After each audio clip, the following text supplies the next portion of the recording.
How do you define God?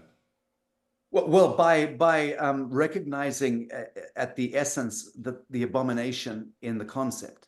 So the idea of God is an abomination. To have belief in a God is an abomination. The synagogue is an abomination. The temple and the church and the cathedral is an abomination. It's a desecration, and that's all that the scriptures have helped to do. I think that it's absurd that we still care. So I'm wondering, what do you turn to say, this is the rock? This is the one thing I know for sure. The atom seed of self. I am the same as my God. There is no God out there. I am the enactment, the embodiment, the manifestation of the living principle of prior unity.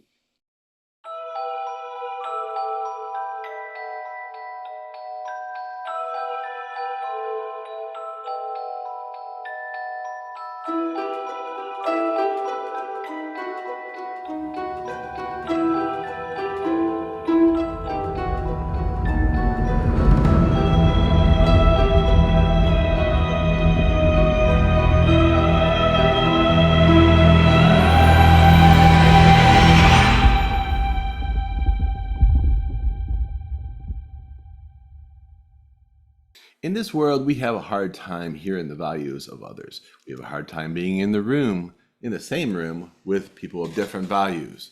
I understand maybe walking out of a church if they don't share the same values. But in 2014, Natalie Grant, who I like very much, walked out of the Grammys because of the occult kind of dark, show that was going on. I don't know that I would have done that. I mean, I understand why she did it if she didn't like it. It's kind of like at a party, you walk out if you don't like what's going on. But on stage, there's so many opportunities to make a good joke about that. I could have thought in sitting there watching that, so many jokes could have come up that you could have gone and represented. In this video, I don't think I represent, it's not kind of what we do here on this podcast. I'd rather just let the person speak. If a person brings up the topic over and over, like Sacha kept bringing up God numerous times, and I kept trying to move on to other subjects. I want to talk about UFOs and interesting stuff like that. But he kept bringing it up, so I said, okay, so what's your definition of God? And we went there. I got an understanding of it, and it better tells the story to me. Doesn't mean I agree, but I definitely like to have the conversation, and I think as a society we should be open to hearing other people's values, even if they are diametrically opposed to our own. This is a new concept for this generation at this time period in history, and I want to see how far you can make it through without leaving something in the comments negative. Sacha, welcome back. How was your visit with the Hopi elders?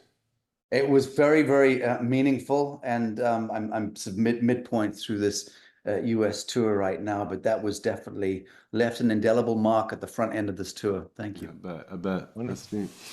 This is the first time we've had a repeat guest, so I'm very excited because we can go into all sorts of different areas, and I'm kind of curious your thoughts on a lot of different things, like maybe first, and then you guys can ask whatever you want, but I'm wondering what you know about Tesla, Nikola Tesla, and his work.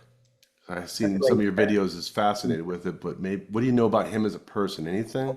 A great deal, and I could fire off in actually three different directions with three different narratives connected to the Tesla phenomenon. In the first instance, and for me the most important aspect of the Tesla phenomenon is that he represents archetypally the last of the grand Tatarians, the great Tatarians. So you talk about the takedown of the noble Romanov dynasty, the Russian noble dynasty, and that entire travesty that occurred. We discussed it briefly in the last talk with the Soviet Union and communist Russia and all of that, being the devise of the British Crown, the Vatican, and Wall Street, paid for by the good taxpayers of Middle America 100 years ago, or over 100 years ago. But that takedown, Still paying for it. yes, indeed. The takedown of ancient Tartaria is exemplified archetypally by the genius of Nikola Tesla. It's almost as though the brilliance of the golden age of the ancient Tartaria reincarnated in that man's genius in his time. And he then died ignominious and broke in a hotel, having been stymied by Edison and Morgan and these other midnight Masons. who flushed his genius out of the marketplace during his life. It was an absolute travesty. But nonetheless, he seeded cold electricity, basically, in simple terms. What we do now with torsion physics and scalar and all the rest of it, we have Tesla to thank for so much in terms of just being the vanguard, the icebreaker, leading the way.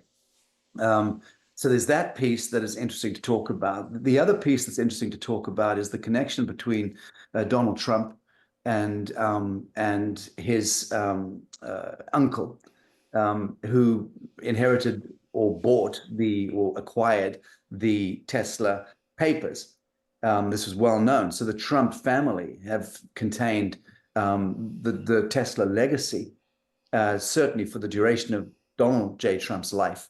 There's a very interesting connection there, and it's unlikely anyone's going to really hack into how enigmatic and esoteric that particular subject is. But believe me, it's curious.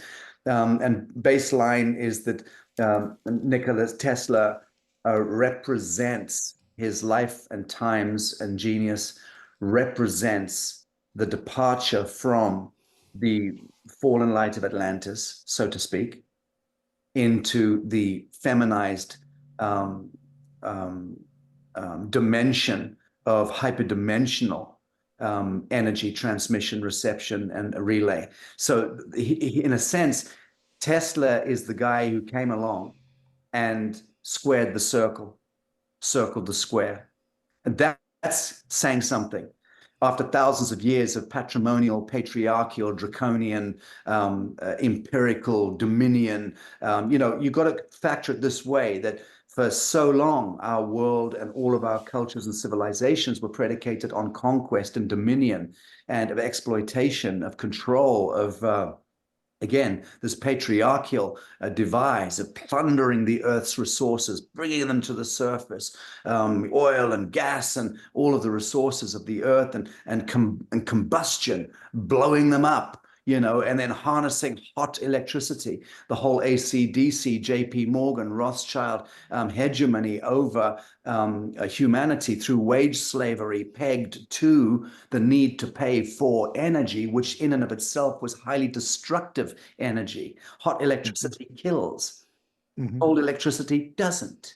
Cold electricity can transmit and heal the world, like the Nubian pyramids, like so many of the ancient arcane technologies, which were millennia ago, literally powering up this earth plane on free energy technology and healing technologies. Again, the feminized aspect of energy, reception, transmission, and rollout. So the life and times of Nikola Tesla was a perennial reminder of where we must take science, essentially. So if I may, I'm going to break down cold electricity. There may be some people that aren't familiar with it. I have worked with it hands-on, and first 14 years ago at a conference I presented before I knew Greg. And this gentleman came and he had found a diary of lots of Tesla's patents and instructions how to make it. So he got some funding from NASA to reproduce all of these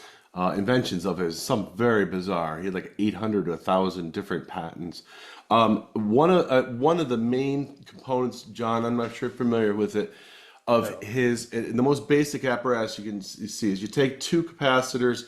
I think they were from an airplane. They're kind of cylindrical. Put them on these poles, and then there's an arc at the top and there's an arc at the bottom.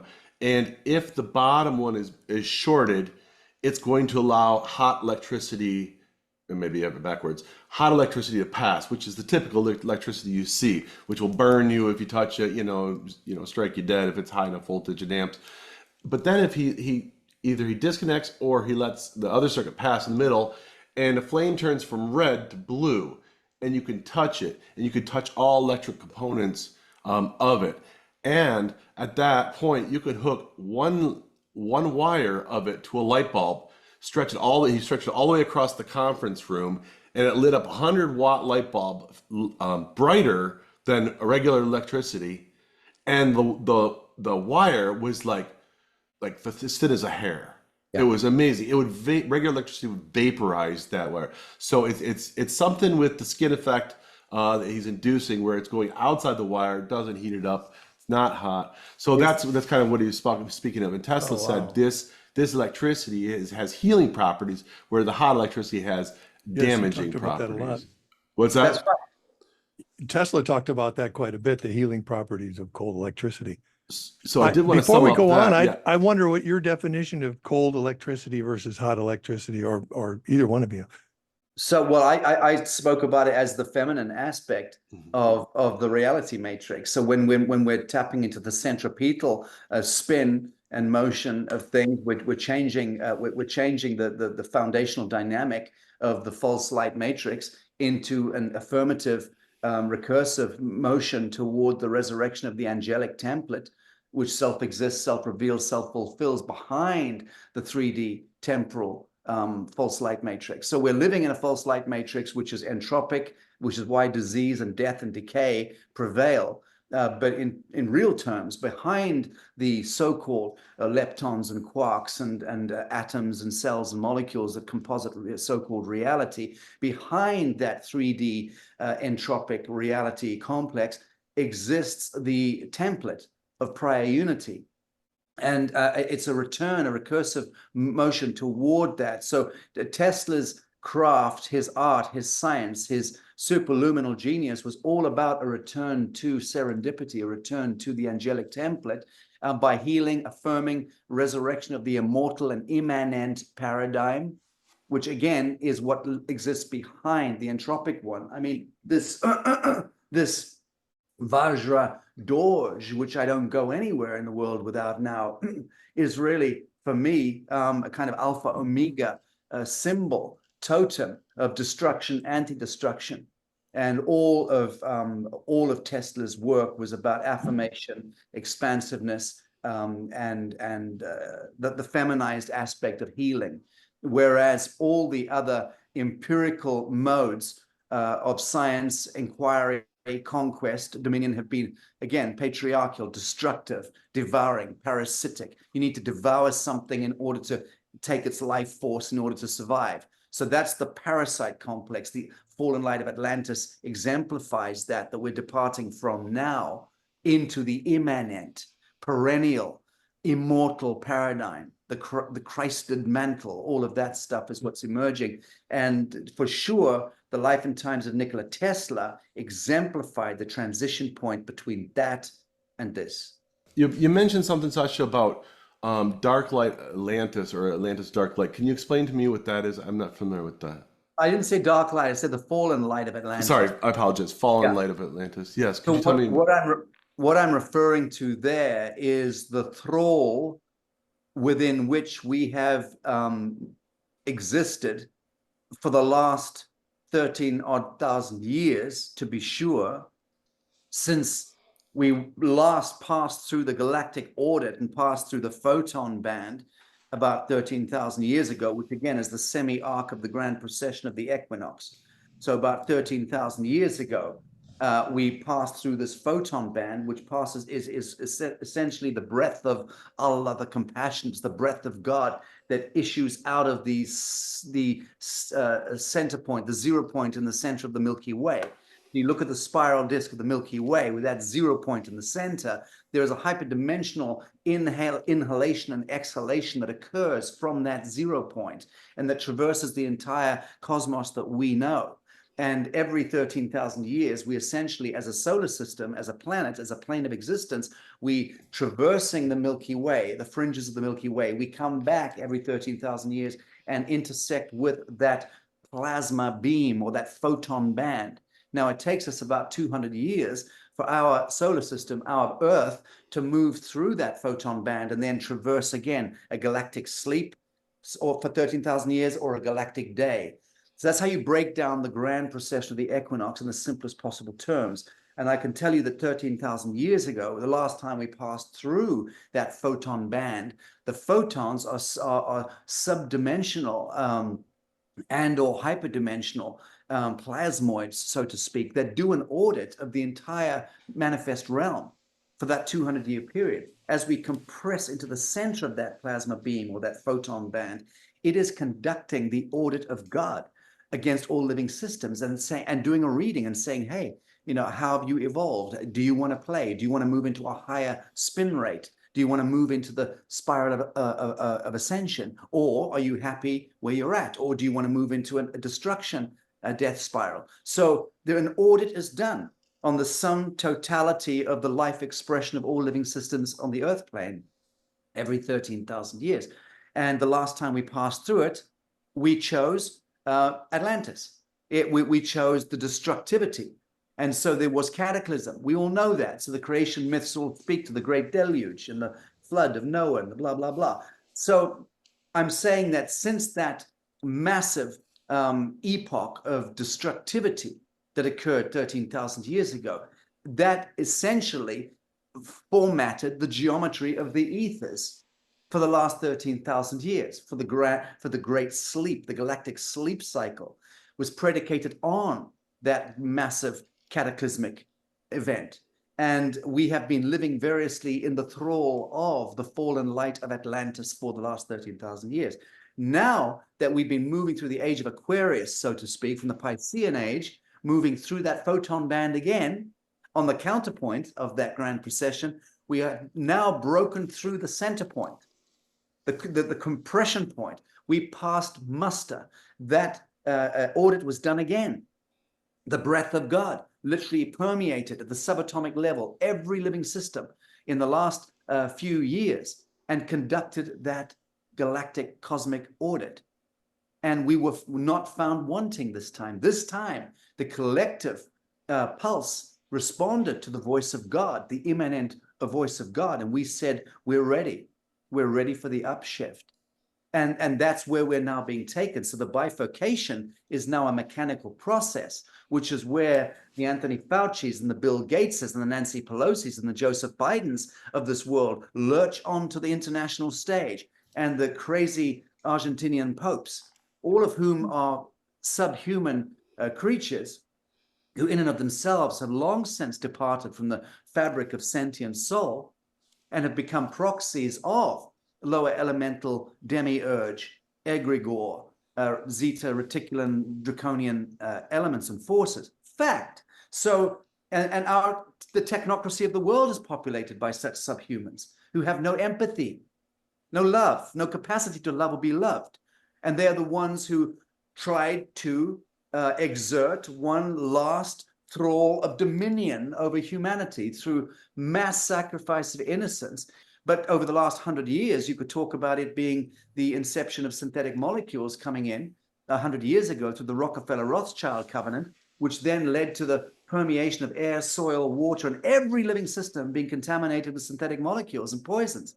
So that's all part of the thrall of darkness that was reaching its compression point as we were going through our galactic audit, creating the texture against which we defined our light as the angelics resurrecting from this ancient galactic sleep. So I hope that more or less describes the process. We've broken through past muster, and it's now a certainty. We will catch the so-called spiral of ascension because in real terms, we've already caught the front end of that wave. Yes, no, I understand. I remember that. What would be your timeline expectation, like the midpoint through the next 13,000 years, or will this happen rapidly? Well, no, because we've already now departed time. So time is no longer a factor. This is the part that humanity is going to have to grapple with in the next few short years, that actually we've departed time. So time was always a myth. It was always a kind of, it was a kind of a galactical idea or a cosmic idea, but it in and of itself, it doesn't exist. It is a fiction which becomes a kind of realm within which the realm of duality is permitted to emerge as a compartmentalized or highly hermetically sealed aspect of the omniverse, which in and of itself becomes the cauldron of creation, so to speak. So Alpha Omega exists all around it. The ineffable, the immanent, the immortal, God, source, consciousness, Akashic, is around that, then there's this compression, a hermetically sealed zone within which the illusion, the Maya of our reality is now taking place. So the idea of time doesn't exist. Space doesn't exist. There is no out there. Anyone who really understands the nature of reality knows that there is only singularity and ideation that stems from singularity. I will go further and say that there is no such thing as electricity or electrification in the sense that electromagnetism is espoused or posited by popular idiocy. We talk in terms of electromagnetics. There's no such thing as electro. There is only a magneto point.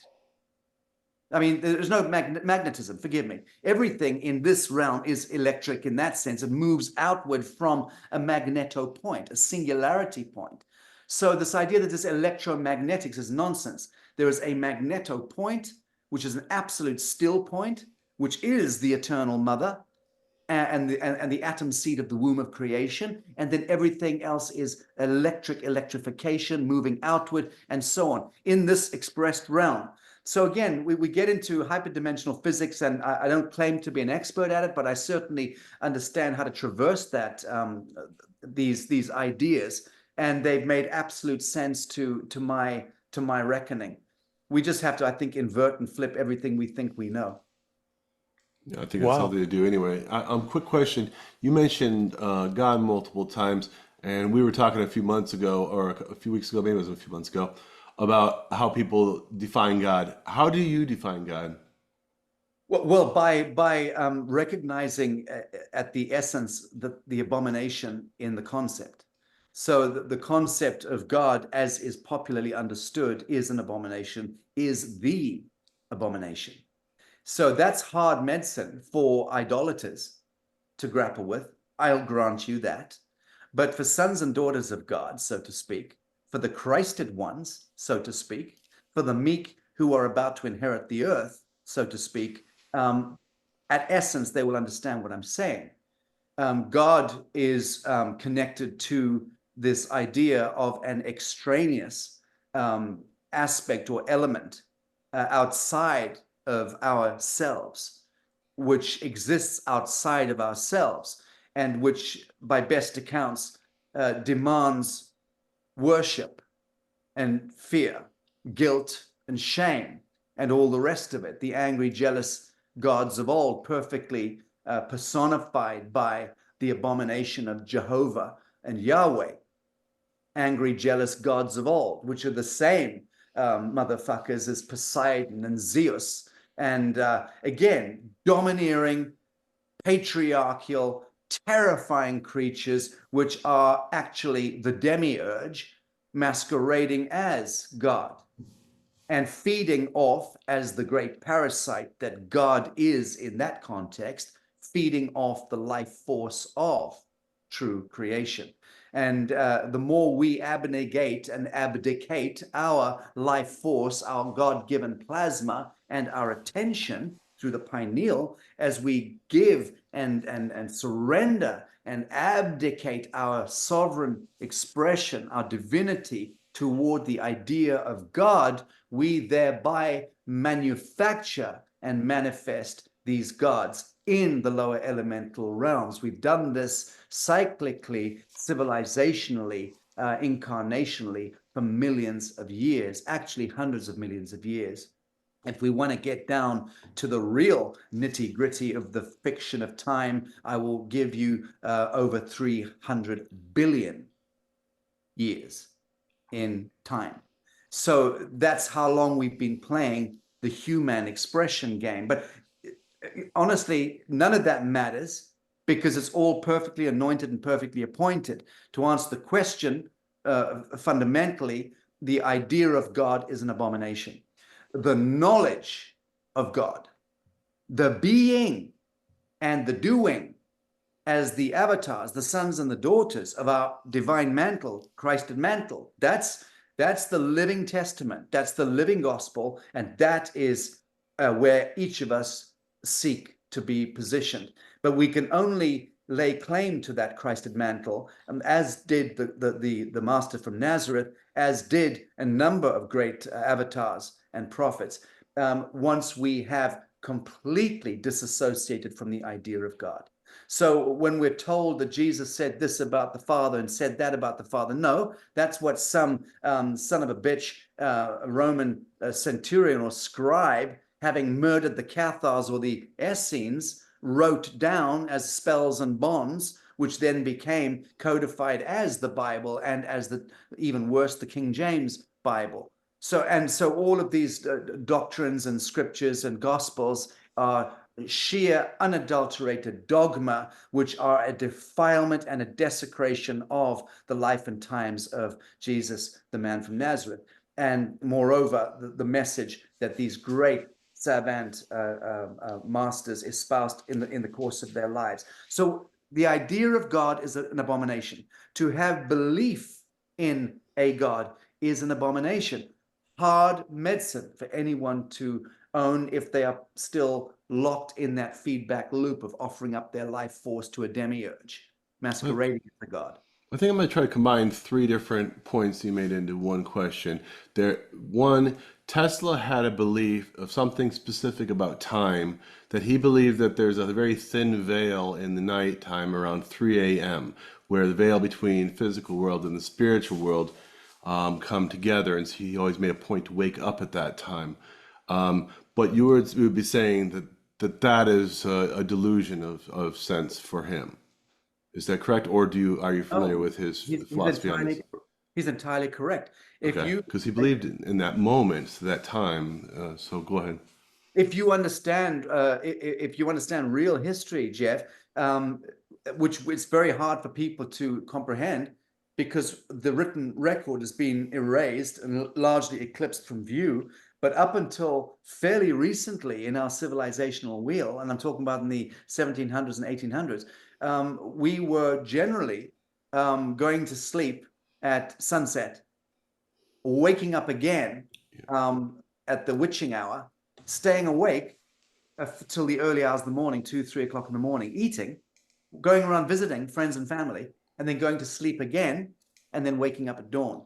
We slept, seriously, I'm not joking. I mean, that's what humanity did. We had 2 sleeps, and we would wake up, and between midnight and 3 o'clock in the morning, we were normally out visiting family and friends and doing work and then going back to sleep and then waking up with the cockerel. So this is one of the great things that's been eradicated from our history.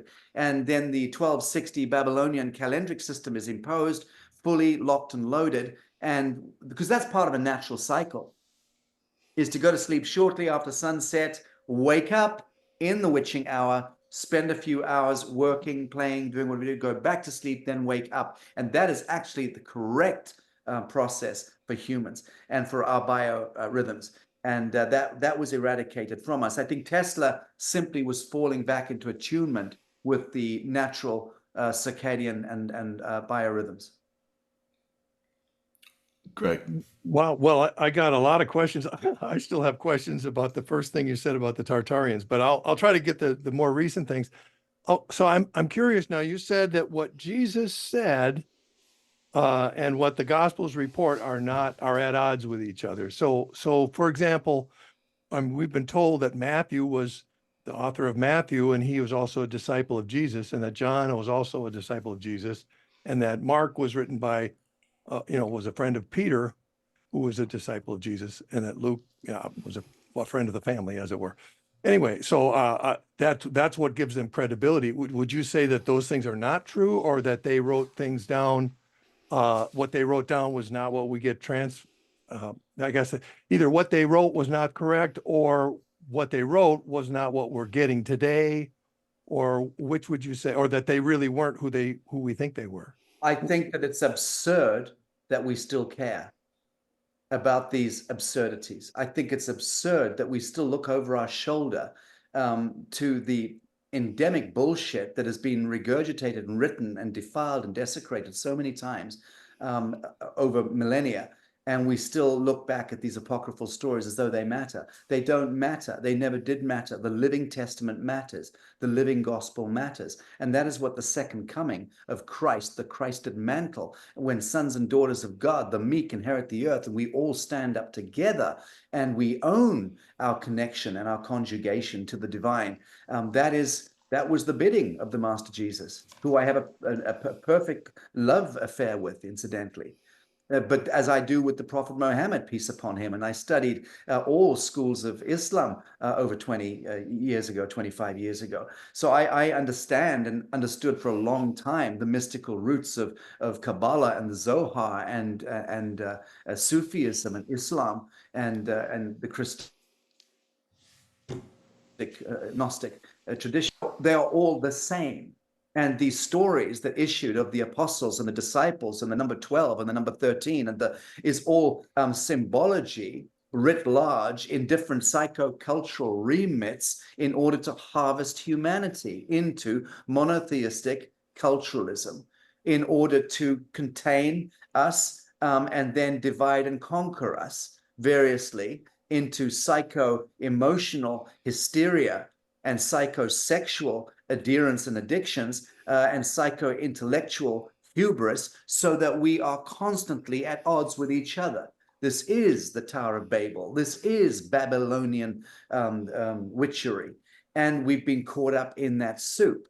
And so the demiurge, again, the draconian lords of time, the archonic forces that have been parasiting off the God complex that we are negating within ourselves, is the foodstuff of these demiurges. And that's part of creation as well. So there's nothing wrong with that. But it is something which we can choose to transmute and transcend. And to be sure, at the collective level, that's precisely what we are doing right now. So I guess what I'm curious to know is if the Gospels are not reliable for whatever reason, and people have been arguing about what's the truth, for since people have been around. Yes. So during the time of the Reformation, they said sola scriptura, meaning that we could, we can't know anything, and the church was messing everything up, and we didn't know what to believe, but we could count on that one thing. That was our rock that we could count on. So because otherwise we're just in this endless cycle of arguing with each other. So I'm wondering, what do you turn to say, this is the rock, this is the one thing I know for sure? The atom seed of self-actualization, the spark of sentience, taking full ownership and containment of one's vessel, stopping blaming and judging. Never blame another. Never blame another, ever, for anything, and never judge. So when you learn to withhold judgment, and not just like bottle it up and bite your bottom lip like most good Christians, for instance, would do. They'd withhold their judgment, but they'd still be judging and condemning in the head and the heart. And so that becomes a cancerous tumor.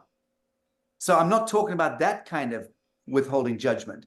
I'm talking about the withholding judgment where I am the vessel of Christ and I absolve and redeem all of that louche, all of that entropic, lower elemental stuff. And when we activate the temple, the true temple, and this gets to the answer of the question. When I say the atom seed of the self-actualized self, it is recognizing that this is the temple of Christ. This is the temple of God.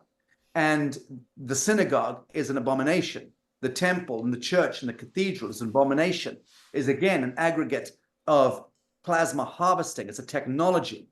And besides which, it was these latter-day monotheistic faiths that actually co-opted many of these citadels and many of these technologies and these so-called cathedrals, which were not cathedrals per se. They, as you probably know, were harmonium technologies based on cymatics and based on resonance and frequency, that were the bells and the spires, the dielectric antennas and the cymatic rose windows and all of that. And the layout of these technologies predicated on very arcane mathematics and geometry and resonance to do with paramagnetics, dielectrics. Those temples, those cathedrals are technologies, but in the main were co-opted and then reduced into being places of worship, which is a nonsense. That they're supposed to be a harmonium technology that brings the tourist back into the earth plane and literally feeds our immanence, our immortality. And they did that. They used to do that. But modern history, rewritten multiple times in the last couple of thousand years, principally, but certainly since the end of the Second World War and the installation of the British curriculum in 1952, British Empire essentially rewrote history using the Midnight Masonic elements, which had infiltrated all the portals of power around the world through the Jesuit enclaves and through the confessor priests and all the bedchambers of the kings and queens of the Meiji, Imperial Meiji, and the Ming and all the ancient dynasties that were otherwise very enlightened, like the golden age of the Tartarians and the Confucianists and Zoroastrians. It's a desecration. And that's all that the scriptures have helped to do, is to divide and conquer and sequester our genius, our superluminal divine genius, into boxes which are then pitted against each other. And that was what the great Hegelian dialectic that was being orchestrated in the last couple of hundred years under the Jesuitical devise was leading to this heinous age of the what I would loosely call the Bush, Clinton, Obama cabal, that really the dirtiest temporal proxies of evil that have ever existed in the political domain.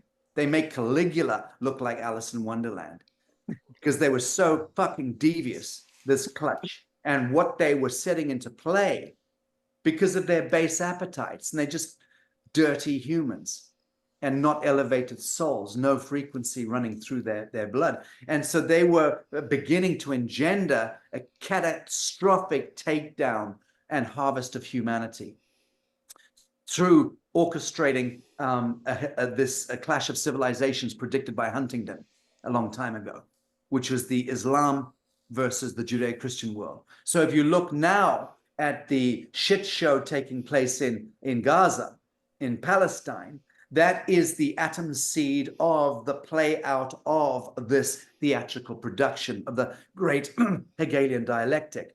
And it is so stark, so evil, so self-evidential as to what it's taking place, what and who Netanyahu is, what and who the state of Israel is. It is draconian, Saturnian mythos made manifest, conducting what it's hoping will be such a diabolical assault against human reason and human flesh that it will ignite a world war. But it's not doing so. It's Right. not. Quick question, Greg. I want to double up on your question about what is his rock. What I was thinking, my question is so when you take the scriptures and you remove them, I think what Greg was asking, and I'm guessing, are there other texts that you rely on as something to refute the validity of the scriptures? I love that question. And my short answer to you is no, hell no, Okay. underscore, exclamation mark, underscore again. But if you're going to revert to something, you might want to go back to throwing the bones or the Hakati in sub-Saharan Africa. You might want to go back to crystal gazing. You might want to go back to I Ching. You might want to go back to reading the runes of the Nordic traditions. So there are other means of divinations which are connected more to the telluric and elemental intelligences that are very real methods of divination that actually do have living testament and the living gospel speaking through them. And I would suggest that those are more sacrosanct. Those are more sanctified means of reading spells and bonds. But my answer to the question is absolutely hell no underscore. I don't want to be referring to codifications or spells or bonds whatsoever. I want a complete cessation, a complete eradication of spells and bonds in the midst. And I want humankind to resurrect now as Lazarus from the dead into the angelic template and the divine Christed mantle that we are all inheriting. I see that only possible once we've departed from written codifications, statutory bullshit, spells and bonds, doctrine, dogma, scripture, gospel. All of that stuff is dead and buried. And we must enter now the kingdom of God as the living testament, the living gospel. It doesn't get more simple than that, Jeff, but that's my answer. Okay, very good. Greg.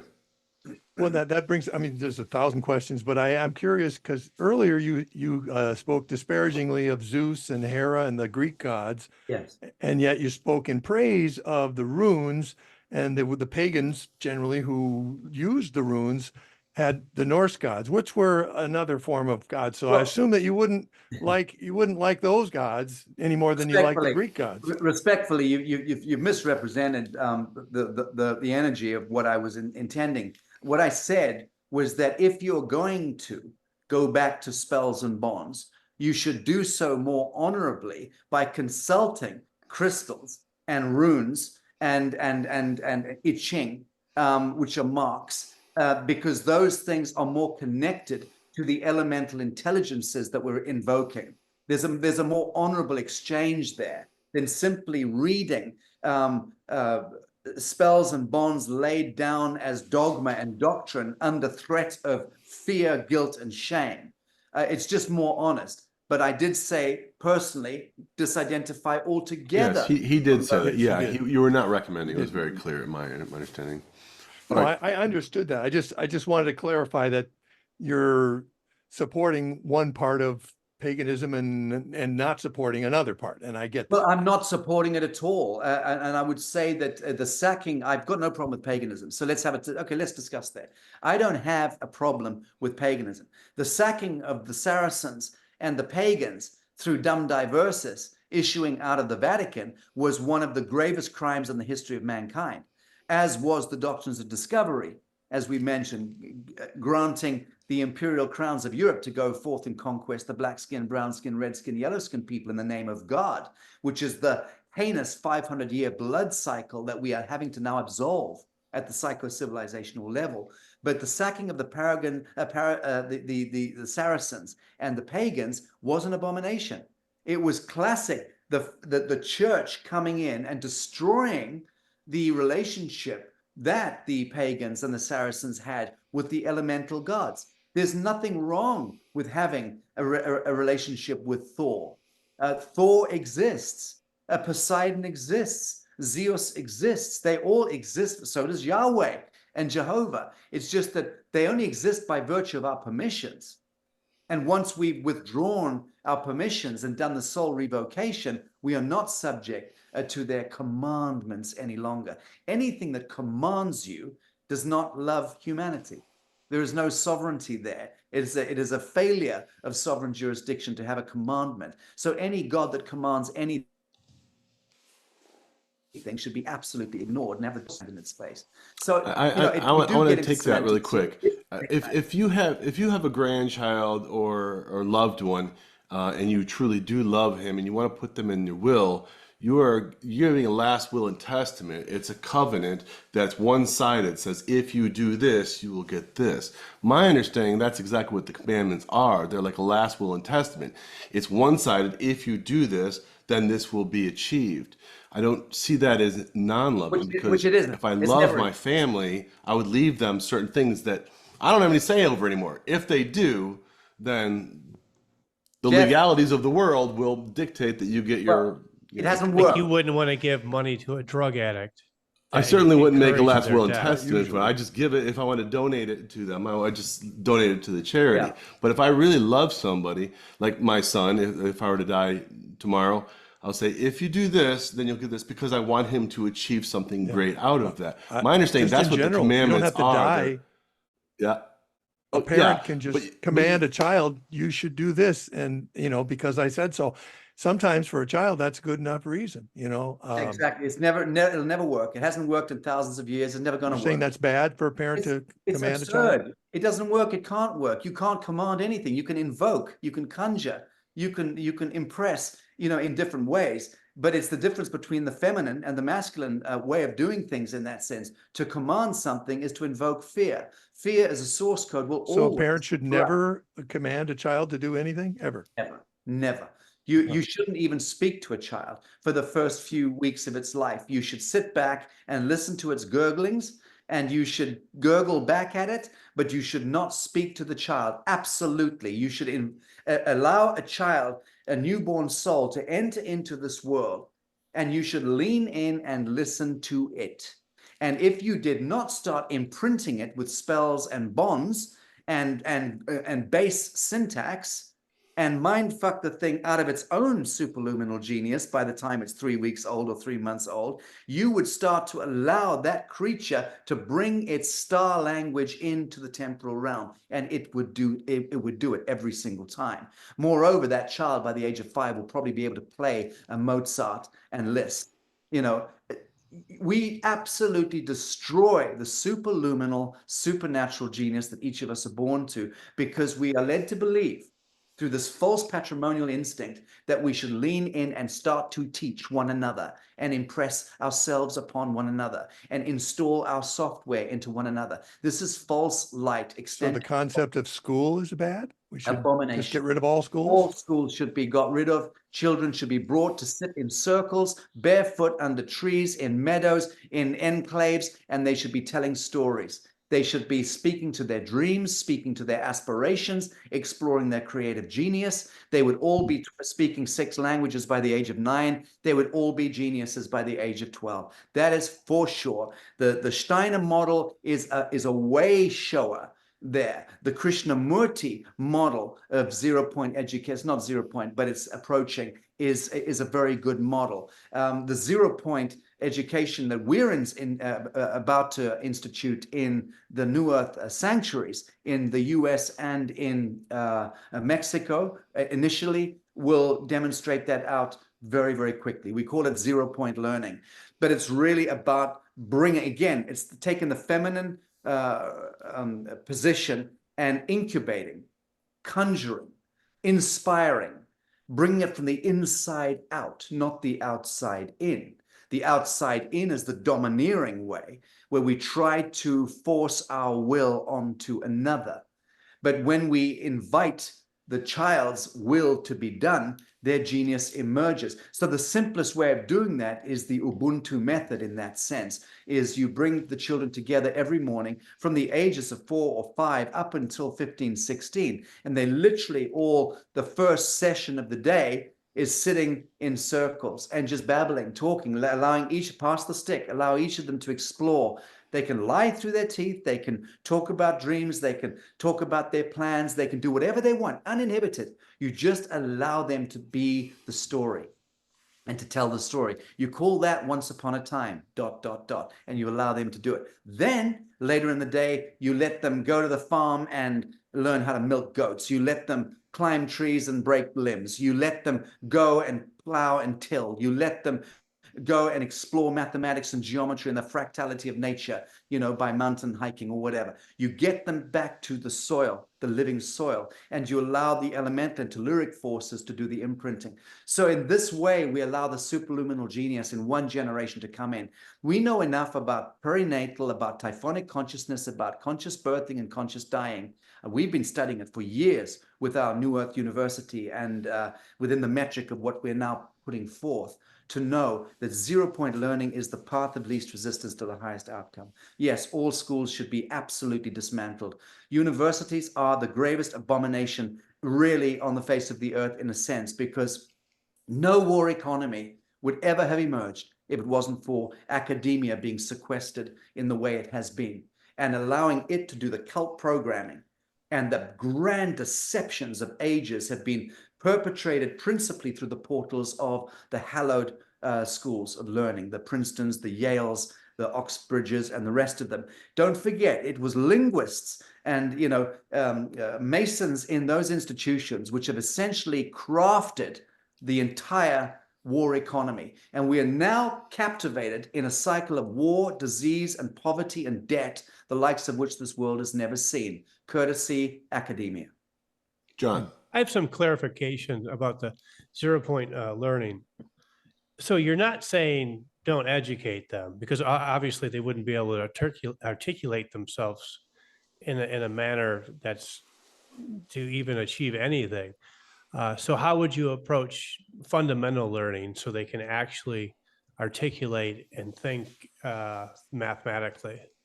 John, you curious. have that. You have the facilities like how we're building out our 0 point school is you have mathematics and you have physics and you have language and you have all of these different things. So there's a structure to it. Oh, yes, there's definitely a structure without any doubt, but it's something which the children are attuning to naturally and organically and wanting to play and wanting to participate there. But I guarantee you, again, the homeschooled kids that I know who are connected to the bosom of their mother and are able to play uninhibited and express in an uninhibited way are the ones who are speaking 3-4 languages and able to grapple with advanced physics by the time they're 14, 15, 16. So my takeaway is that education is an abomination, always was. Yeah, but they'll have to be exposed to that. Let's say the mother doesn't have any aptitude for that. Yeah. So there would have to be some structure. Yes. Well, you to introduce that. Yes, of course. You create the facility in any given community or enclave whereupon and wherein they can gather and they can explore and express in an uninhibited way. But what you don't do is create tram lines, square rooms, mercury-infused light bulbs, and then a punishing and torturous agenda which completely sequesters their genius and punishes them for anything outside. Yeah, I find it like bizarre. Like I have a 7-year-old and a 3-year-old. The 7-year-old in first grade, the structure is so ridiculous. It's super hard. It's a good school, but it's super hard. There's not enough. I think there should be play recess at least every 2 hours. There isn't. There's one, and they cram it, and then their homework on top of that, which is a lot for a little kid to manage. And not in fact, uniformly, almost everybody at that school will say, this is very frustrating. They cry at times, even just to get through it. Right. And the suicides among students and amongst teachers and the misery and it's just not, we should be delighting in inquiry and learning. Learning and inquiry should be an absolute joy, an absolute delight. Unfortunately, we just imposed these old Victorian and Edwardian strictures. And believing that we were doing it by rote and doing it in a mechanistic, almost militaristic way. And unfortunately, it hasn't worked. It's been an abomination. Well, now, like with the U.S. Department of Education, that was what, 78? Compared to that, to now, the test scores are like horrible. We used to be 1 and 2 in the world. Now we're 50th in the U.S. speaking. Don, it's well known that that a 15-year-old schoolgirl in the 1850s had a grasp of a general knowledge far, far greater than any PhDs in any university today. That's a fact. I mean, it used to be a pre-Victorian era and even up to the Victorian era, general knowledge in schools was phenomenal. Oh, you look at their diaries, like I came across diaries of early 1900s. You're like, holy mother of Lord. Right. So Sacha, does that mean that those students who were prior to 1850 were doing school better than, I mean, obviously better than schools today? Yes. Is that so you're endorsing those schools, Yes. just not endorsing They weren't at least schools. more so. They weren't schools. They weren't schools. So it's not as though they were schools. They were communities. And they were communities that were self-organizing, self-assessing, and self-manifesting. And that's my problem with the U.S. Department of Education. Yeah, one size fits all. Bullshit. Yeah. They called them schools. Sacha, I homeschooled my kids, and I did find that I had a whole bunch of different curriculums, and I sometimes this curriculum would work with this kid, and I'd do something different with another kid. You know, my son Tommy, he just was really attracted to wanting to, make things and build things. So I took him to the Science Museum, and we got involved in There you go. building robots there, and he loved it. Him and a bunch of adults. I'm just saying. And my other kids, they didn't care about that. So I didn't move them in that direction. So I don't know, I'm in support of what you're saying. I mean, you have to be willing to let each kid sort of express what they want. you know, unfortunately, I didn't teach them 6 languages, but we did do some Latin with all of them. And with the uh, pandemic and people able to look in to see what they were actually teaching the kids Right. through Yes. that caused an awakening, because they're Good like, point. this is all political. It's ridiculous. Good point, John. Absolutely. Yeah.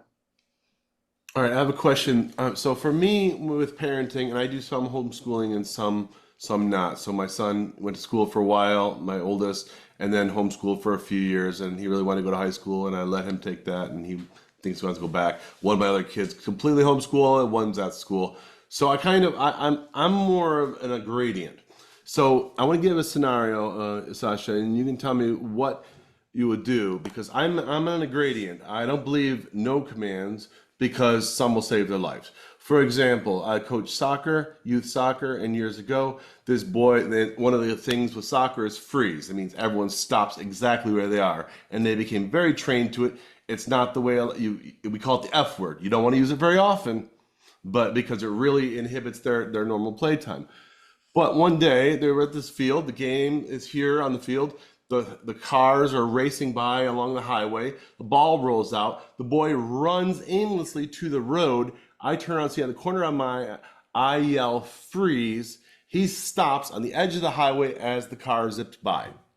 Wow. That's a command that saved his life. Let me What debunk- alternative, what's wrong with the scenario that led up to that? I'll tell you. Okay. I'll tell you happily. Mhm. I'll tell you happily.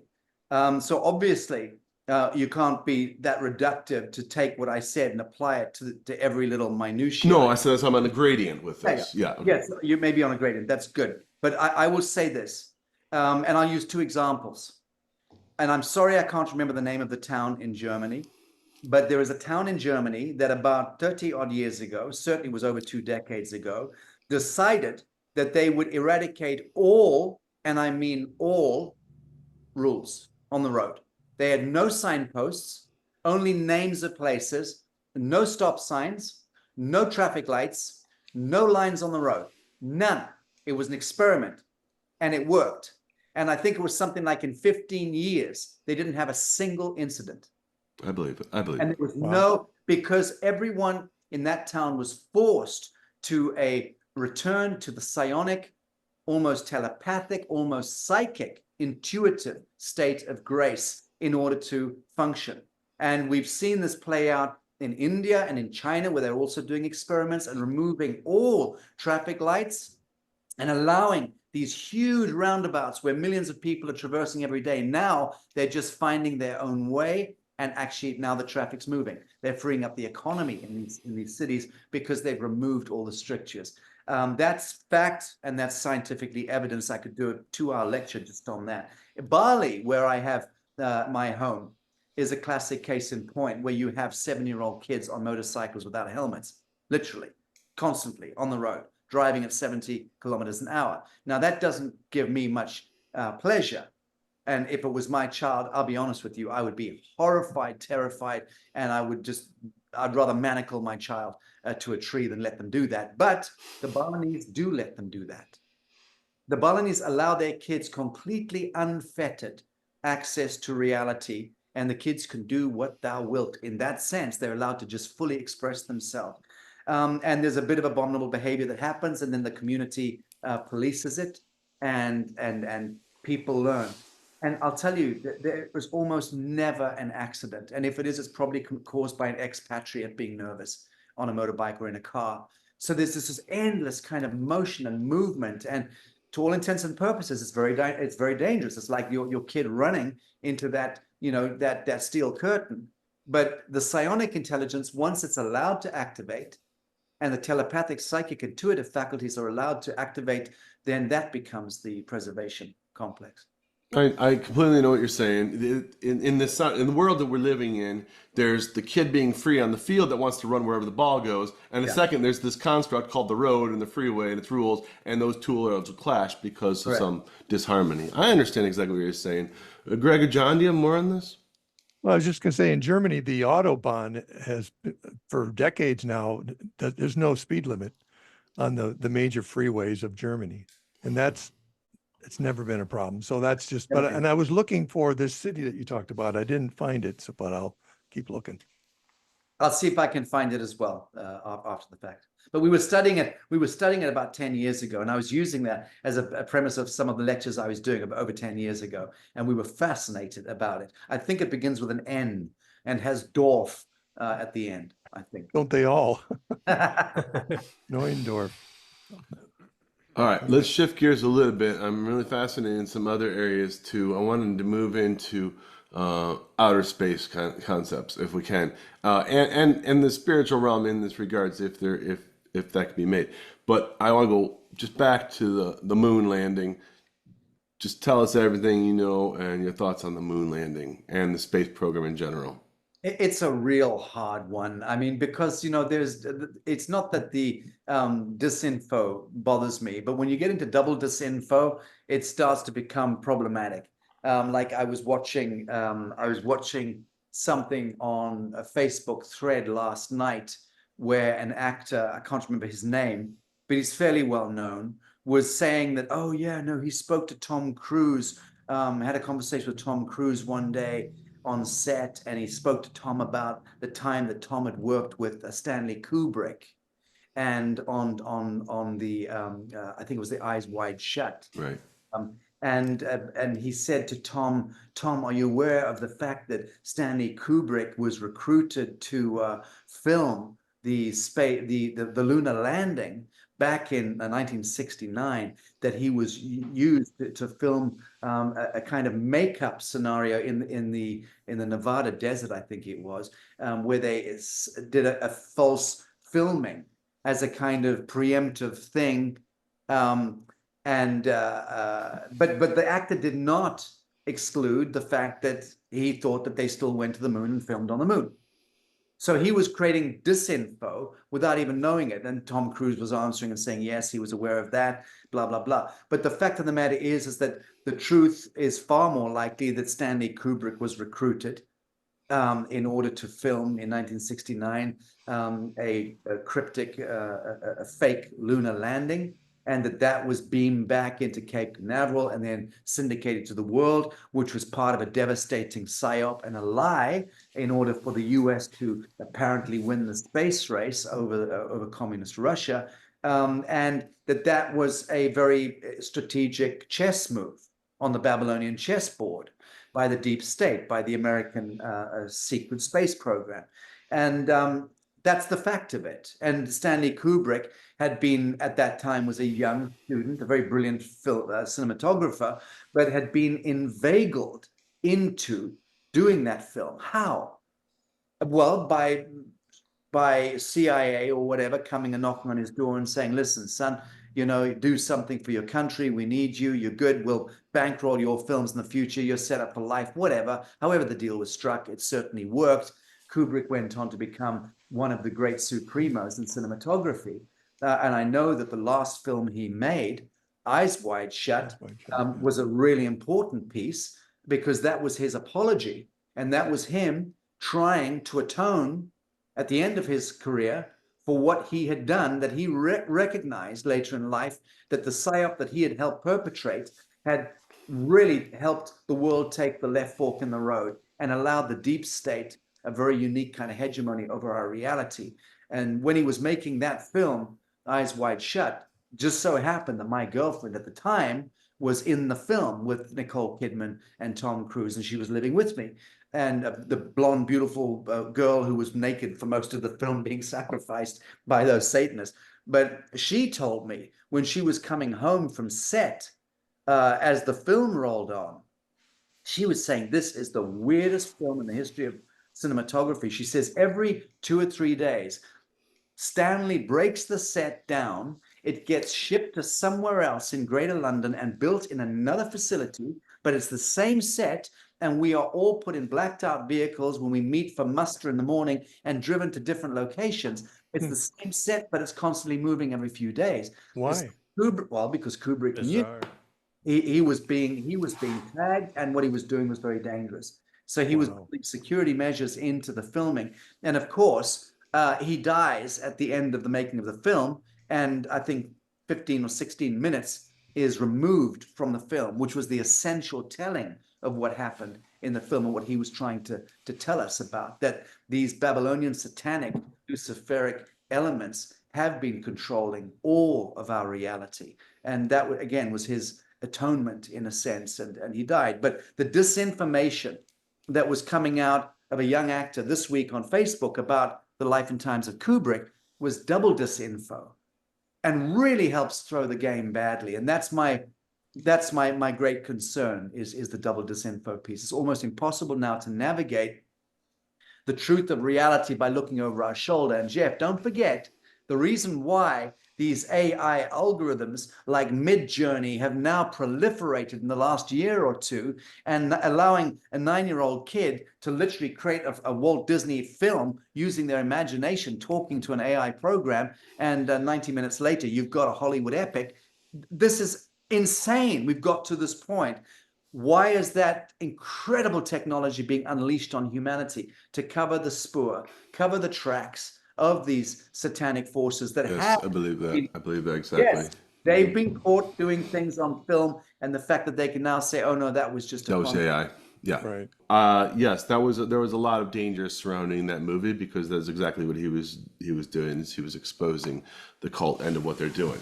That's why he was moving. But a lot of the movie was, most of it was filmed in his own house too. Yeah. So, yeah. All right. So that's the why he was doing it. He was very concerned. He did not let his wife leave his house at all, and she was happy to do that. She was a famous Austrian actor. And said, okay, well, we're going to get married, and if you're going to keep me in this house, you're going to build me a big, beautiful garden, and I'm going to paint, and you're going to pay for all of my paintings. And he said, no problem.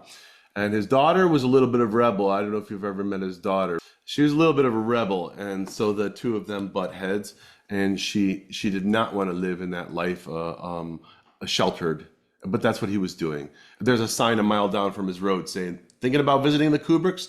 Think again, turn around. You know, I mean, so he is very, very, very, he was very protective, not paranoid, but he put up a shield around him. And that's what everyone had to sign NDAs, all the actors, everyone. They had no idea what the movies were about. So that's the answer to those questions. Now, Greg, you're going to bring something up for Sacha. Yeah, well, we were talking about the moon. Yeah, I wanted to get back to that too. I wanted to get your opinion, Sacha, on the moon. There's a couple of possibilities, assuming that, yes, it's true that the whole thing was made up. One is that they actually did go to the moon, but they they couldn't show it or didn't want to show it. Two, they figured out that they couldn't get to the moon, and so they wanted to save face and close out the program, and so they did it that way. The third is that they discovered something, that they didn't want people to know about. Now, that was the Russians. So yeah, or maybe they knew this stuff in the first place. They never went. And this whole stuff about Antarctica and all that stuff. The moon's hollow. So I'm just. I find it bizarre that they haven't been there since. There's a lot of things that are bizarre around it. The Okay, US go ahead. never went to the moon. The US never went to the moon. The Russians got to the moon. The Russians got to the moon. Okay, that's a new one. I haven't heard that one. And the Russians withdrew once they 60s. saw what they saw. I was approached about 15, 16 years ago by Al Bond, the erstwhile richest man in Australia. If you remember Alan Bond, he won the Gold Cup, and with the Bond University still standing. At one point, he was one of the most famous characters in the world, along with the Kerry Packers and what have you. Al Bond was a friend of mine up until his death a few years ago, and he was a very good man. Al Bond had gone to prison and became probably the biggest bankrupt in Australia's history at a given point, because he refused to join the Midnight Masons. So Al Bond, when he was the richest man in Australia, and I remember when I first met him, and he took me out to dinner in London, and I was asking him about his glory days. I said, Al, how rich were you? He said, oh, mate, I have no idea. But he said, I'll tell you what, one day I woke up in the morning and I used to walk through my apartment, penthouse apartment. He said, I always used to have like 3,000 envelopes would have come through the door on the post. And I'd wait till 8 o'clock till my staff arrived. They'd go through all the post. And then, I just lived in my penthouse overlooking Sydney or wherever it was on the Gold Coast. And he said, I tell you what, one day I did open up an envelope. I just thought, what the hell? Open up an envelope and fuck me if there wasn't $3.5 billion in just one of my bank accounts, personal accounts. So that was 30, 40 years ago. I'm waiting for that to happen myself. Yeah, I've been. Well, I said to him, I said, and how did you make your money? He said, because I said respectfully, Al, you don't have a PhD, you know? And he said, oh, very simple, lateral thinking, mate. He said, when they were putting up to tender the biggest pipeline in history, which was an oil pipeline from one side of Australia to the other, all these clever big oil exploration groups were putting in their $1 million tenders, clever ideas of how to build the pipeline. He just decided to set up 2 crews on either end and build at the same rate, and they meet in the middle. So he cut the build time in half through lateral thinking, got the contract, became the richest man in Australia. Anyway, bottom line is, Al Bond, I've forgotten why I mentioned Al Bond. I was setting this up. What was the, forgive me, what was the impetus of the question? About the moon, dealing with the moon somehow? So Al Bond came to me a few years later after I first met him, and asked me if I wanted to get involved, Humanitad, my foundation, involved. He needed me to do some very, very sassy PR at a kind of behind the curtain intergovernmental level, which I've done for almost 25 years. At that time, it was certainly over 15 years. And I told Al, I said, well, I mean, you're going to have to give me the full backstop of the story. He said, it's simple, mate. He said, the Russians have approached me, the space program. They want to rebuild their space program into a commercial program. He said, I've got the money and access to the money to make this happen. They need the money. They've got the infrastructure. They want to send their rockets back to the moon, i.e. they've been there before, in order to scoop up helium-3 on the surface of the moon and bring it back to Earth to power up Earth. Because one cargo hold of helium-3 with one mission to the moon can power up the whole of North America for a year. So ending the energy game and starting a whole... So that was many years ago. The Russians, Al Bond, I was sitting with these people. I was involved in the negotiations. We ended up not moving forward with that prospect. There were too many political dramas. But that was a time when I had it corroborated that the Russians did go to the moon, whereas the Americans did not, by best accounts.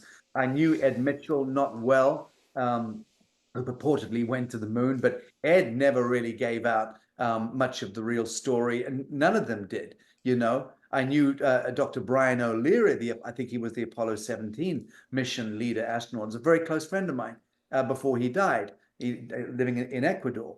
And Brian used to stay with me and Meredith, his wife, in London whenever he was touring or lecturing in Europe.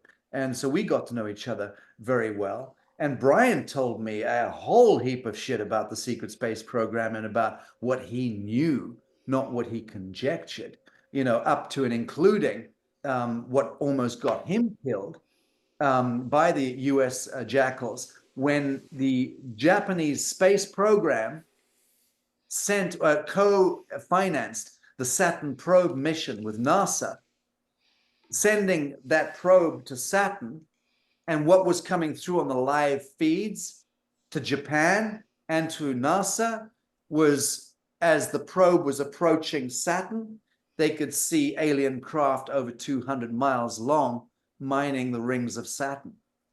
And the Japanese wanted the world to know about it.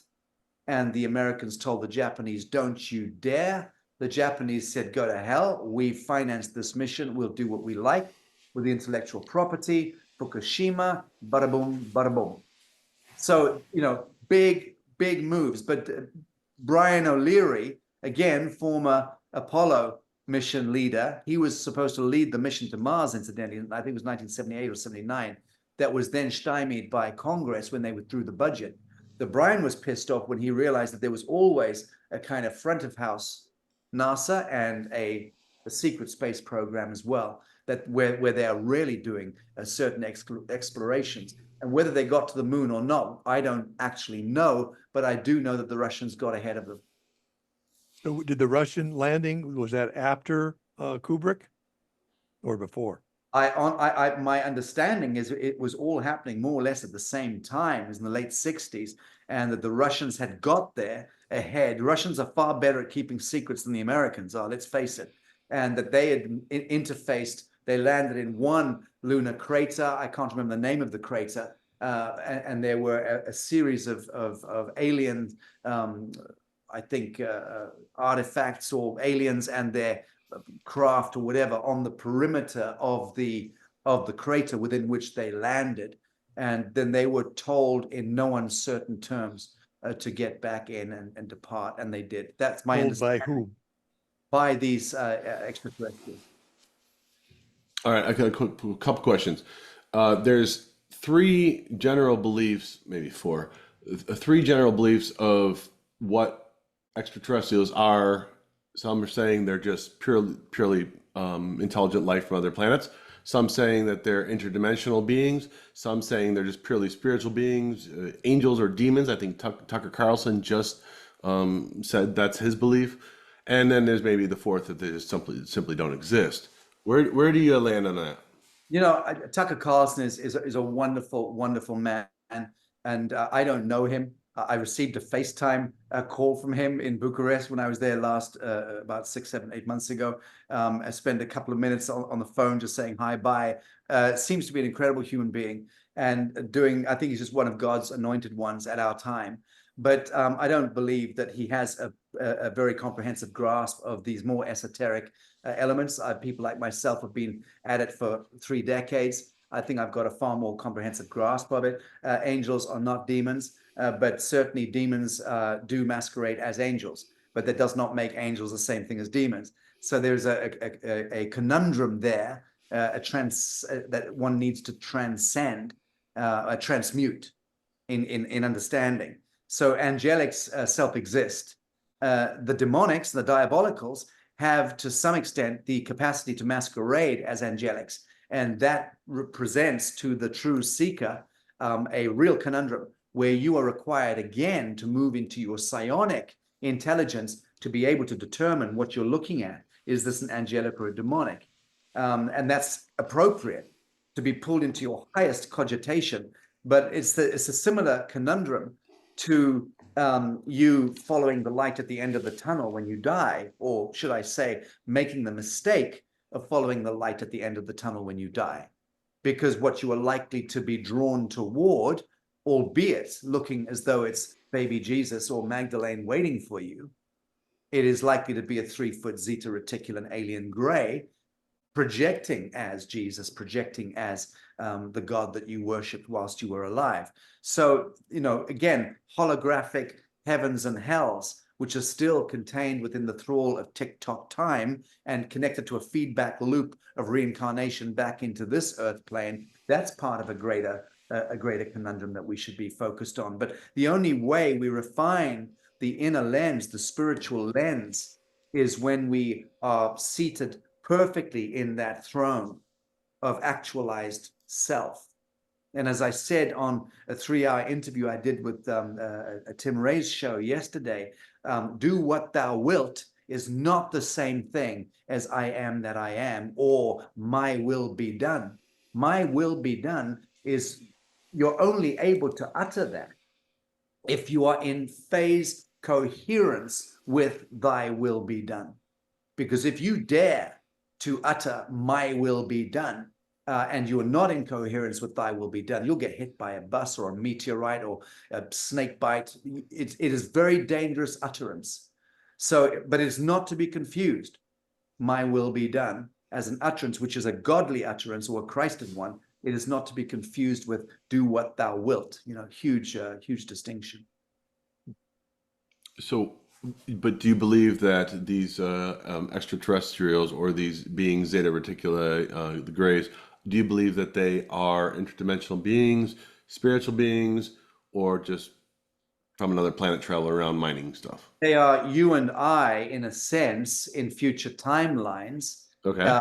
If you go back into the Mobius loop of the fiction of time and how so-called timelines have orchestrated and confluenced over literally billions of years. And again, I'll take you back about 300 billion years, longer in point of fact, 3 times longer than that. But it's more relevant to speak in terms of when the humans were conceived into this fiction of reality, which is about 300 odd billion years ago. So it's a very, very hard one to put your finger on. But a Zeta Reticulan alien gray or any number of these iterations of the demonic are indeed in the demonic realm in that sense, and are of the demonic realm in that sense, albeit some of them can transpose into the temporal realm and physically taser you or psychically attune to you or eviscerate you.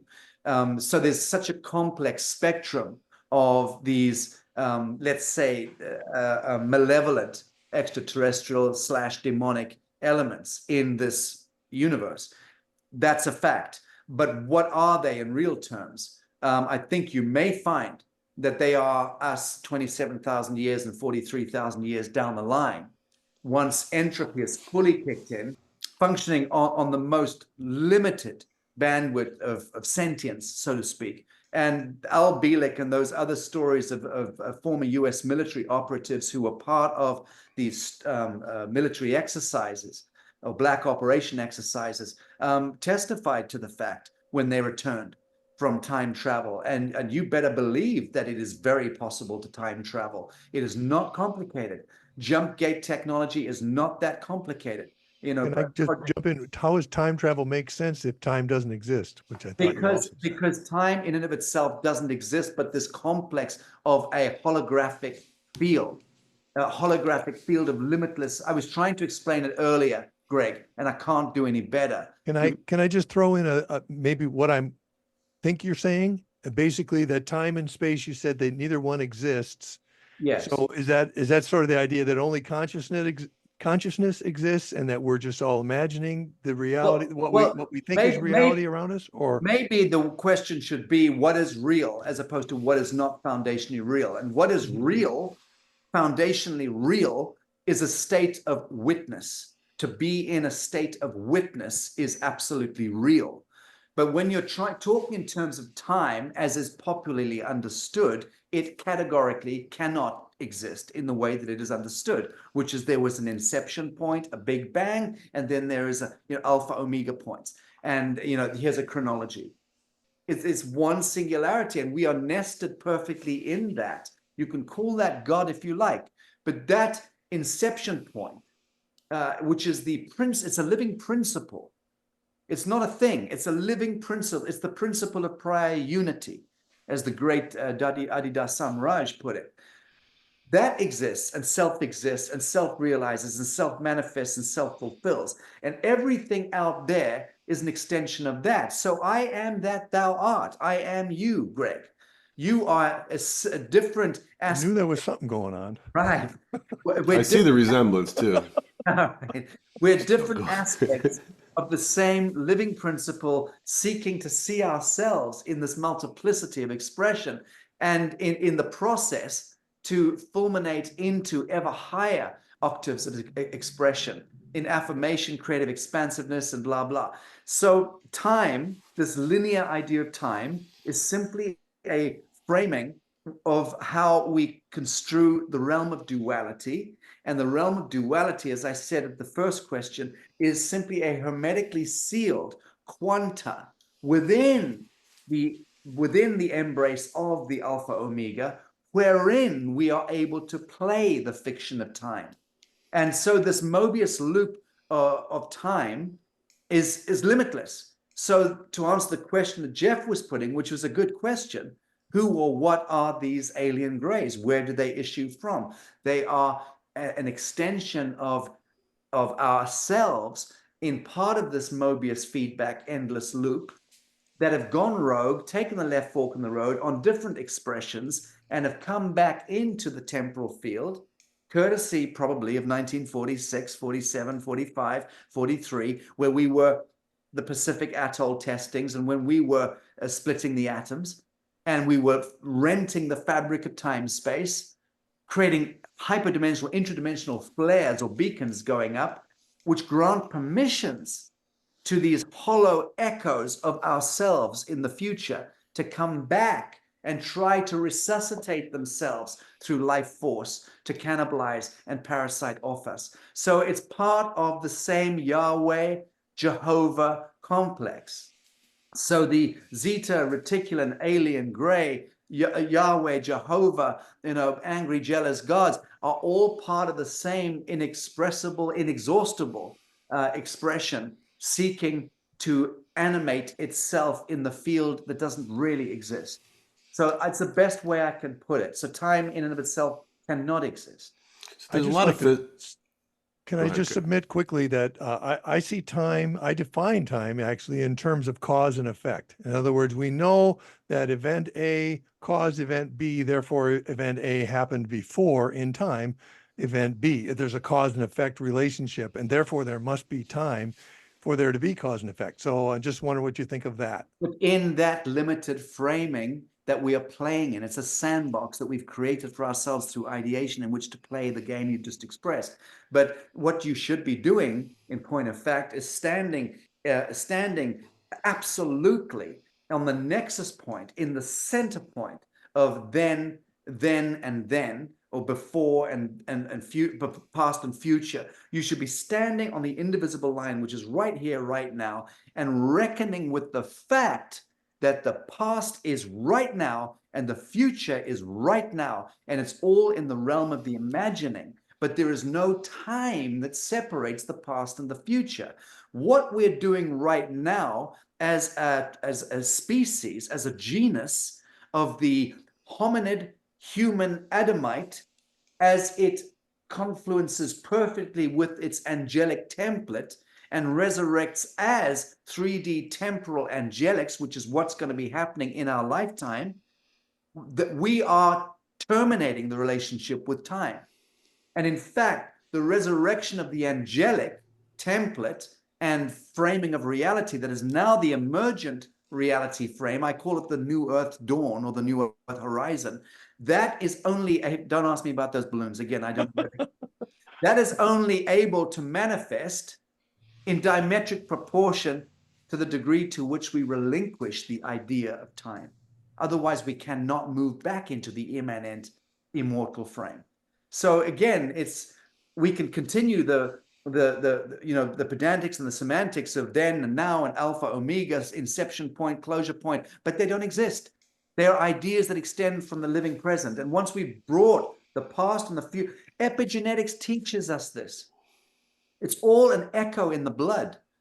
I call it the resurrection of the ancestral blood song, which is how we forgive and redeem the crimes of our ancestors, our forebears, which was us invariably, and therefore we're continuously at war with ourselves and with one another because we are still enchanted by the trial of separation, when the trial of separation was only bad dreaming. We only need to take the throne of actualized self, the Christed mantle, which is exactly what the Master of Nazareth was appealing to us, until the priest bankers got hold of his gospel and maligned it and desecrated it, turned it into a codification to harvest humanity for dominion and control. Just take the throne of self. Be crowned upon the throne of self. That's the my will be done, because it's perfectly coherent with thy will be done. I am the same as my God. There is no God out there. I am the enactment, the embodiment, the manifestation of the living principle of prior unity. And this is how I become the absolver, the redeemer. I heal the ancestral blood. I return to the immanent immortal flame. I resurrect from the dead, from this death, spectrum of death, and which is codified by time. So, it is an enigmatic subject, but it does keep bringing us back, in a sense, to the same central narrative. I have one last question on time. I didn't ask my last time. If time doesn't exist, why is it so easy to measure? It's not easy to measure at all. We measure it directly in science experiments, like clocks and that. And you can't measure it. Respectfully. Okay, then explain. I'm curious. We think we can. Yeah, absolutely, it appears that way, but it doesn't actually work that way. And I'll tell you why. Because if you go into a coma for 17 years and wake up, you think you were asleep for 2 seconds. That there is the living proof that you can't measure time. We think we can measure time. And of course, if you're stuck in think and in thought and in psycho-intellectualism, then you're lost to the immanent, you're lost to the pulse of reality, and you just think, and you will think yourself into the grave. And you'll probably be clawing at the air as we tip into the grave. We have to be very careful if we think too hard. No, time doesn't exist. I've lived long enough to know that it doesn't foundationally exist, but our imagining of it, our adherence to it by programming death into our DNA, by wishing each other happy birthday and happy anniversary and celebrating this abomination of 1260 time, which is the very prison that we seek to escape through enlightenment. So we can't celebrate your birthday? Ever. That's I what the never balloons are celebrate- for. I Oh, never yeah, that's what I thought. We literally program death into our DNA in the sweetest possible way by celebrating time in any way, shape, or form. And when the collective humanity relinquishes its adherence to 1260 time, which is a Babylonian construct, we will absolutely have a morphogenetic upshift. The noosphere will activate, and the kingdom of heaven and the patterns of perfection will manifest in this realm. And that we will witness in our lifetime, to be sure. All right, so I'm not sure I understand it all. I mean, if we're in this 13,000 year cycle, which I believe we are, then I don't know I don't understand it. If there's no time, how we could be in this cycle. So let me go into something that maybe I can get my head around. Ask that question then. Yeah, please go ahead. Right. A cycle is not time. I did say that we have to use the language that is commonly understood, or you're going to have to step into telepathy with me, which I'm actually good with. I'll You know, try. yeah, well, we could do it, but we have to be blindfolded in a dark room. And All right, let's move on that. All right, go on. exactly. You want to play the shamanic shit, It's maybe not into gargle that. some mushrooms. But the point being, so long as we're having a conversation, I'm being courteous to use language that I don't even approve of. Okay. Time is bullshit. It's death. It is death spiral mechanics. But when we talk about the great yugas, again, that is a self-existing phenomenon, but it describes the hermetically sealed cycle within which we are choosing to manifest or dream these ideas of time, of alpha omega, and within that cycle of time, which we can largely measure, because it's cyclical and we are moving around the sun, and the sun is moving, you know, that is stuff that we can observe with the senses to a great extent. And we know that it takes us that period of so-called time to move around the entire perimeter of the Milky Way, our solar system, our plane of existence.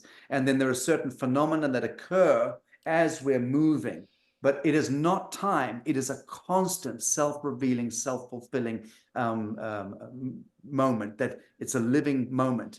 And the idea of time is something we dream into that realm, which then creates death and allows us to be harvested and reincarnated and reincarnated and reincarnated. And it's our life force that is hidden from ourselves, that we actually carry as the temple of Christ, the temple of God. The human, the angelic human, is the creature that is feeding all of the false light, the draconian elements, the demons, and so on. So if you want them to disappear from your realm of expression, then you need to take the throne of actualized self. And they no longer exist. They literally phase conjugate out of existence. They are no longer part of the thrall of your expression. That's how it happens at the individual level. And now, as we're moving to a collective morphogenetic upshift, we're going to see that happening at the collective level. Interesting. All right. So, Right, John. so getting back to the galactic thing, you know, it's 26,000 years that it would take to go around the galactic circle or whatever. And so does that mean, is it, or that the Earth spins around, we call that a day, and there's 365 of those and a quarter to get around for the Earth to revolve around the sun?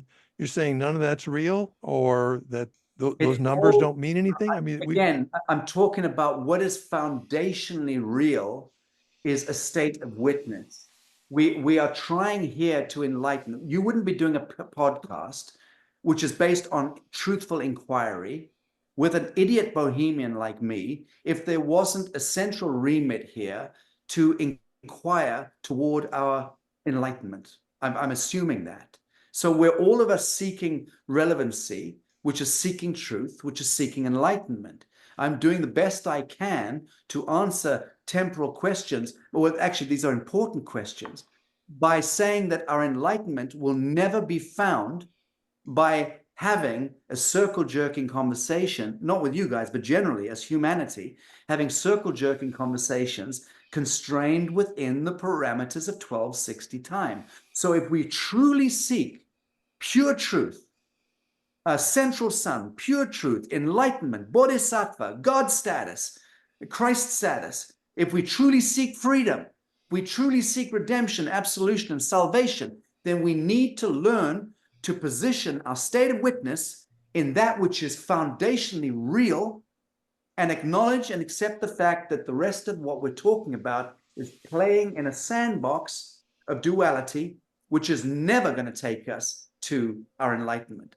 So I'm saying there is a bifurcation psycho-intellectually that we're each of us in the world going to have to enact and embody in our lives as we consciously depart from childish things like the idea of time, like the idea of spin cycles, like the idea of an expanding universe, like the idea of TikTok, you know. So it is a complex, we're probing complex areas of consciousness, and I'm saying that we will each have to bifurcate to that which is, from that which is foundationally real, which is a state of witness, to the sandbox that we're playing in, because we reach a point in psycho-intellectual inquiry, which does move through the philosophies and the philosophical aspects, but it arrives at a point which you would have to call the ineffable, that which cannot be spoken to with words or understood through words. All right, I'm curious to see if you know anything about this or you heard it. If not, we can talk about something else. But have you heard of the Black Pyramid of Alaska? Yes, I have. What can you tell me about that? I only recently heard about this. Jeff, I don't know enough about Okay. it. I don't think anyone knows a whole lot about it, but I've never heard of it. Exactly. But my Okay. understanding is that it's one of many that are likely to be surfacing. Yeah, so there was this there's an episode I could probably find it if you on the Y-Files just came out and it's pretty fascinating. But basically there was a military base and people went to look and there's this, you could see on Google Earth, it's actually that section is whited out. Yeah. And so people have been taken, a couple people have reported military and they get there and there's just this old shed. It's really cold. They go underground and they come and there's this, I don't know, Black Pyramid. Did you see any of the images of the underground alien base in the Bucetti Mountains in Romania? I don't think so. I've seen a number of bases and I'm not sure I've seen Greg, that see if one you can though. find it. and Maybe Bucetti share it. Mountains, I am. I also looked up the Black Pyramid. Are you seeing these images? Yeah, Yes. I see 'em.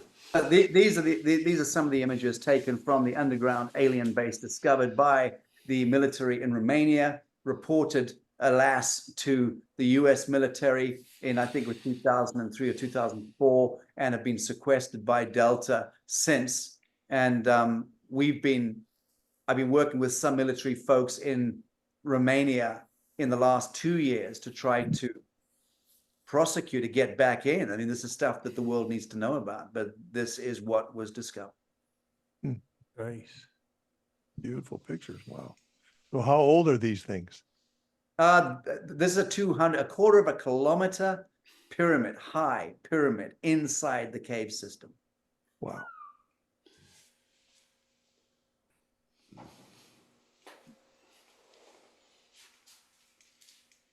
So no one really knows, except what I've heard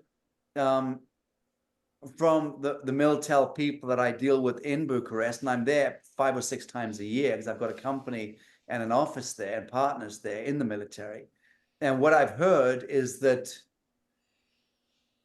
it's holographic. On the inside, there's holographic technology that is activated by the DNA of whoever is holding a particular, placing their hand over a particular button in one of the laboratory rooms, but labyrinthine facility with effigies and statues, massive, that they don't understand, and tramways or tunnel systems that go to, I think, 3 or 4 continents or 5 continents.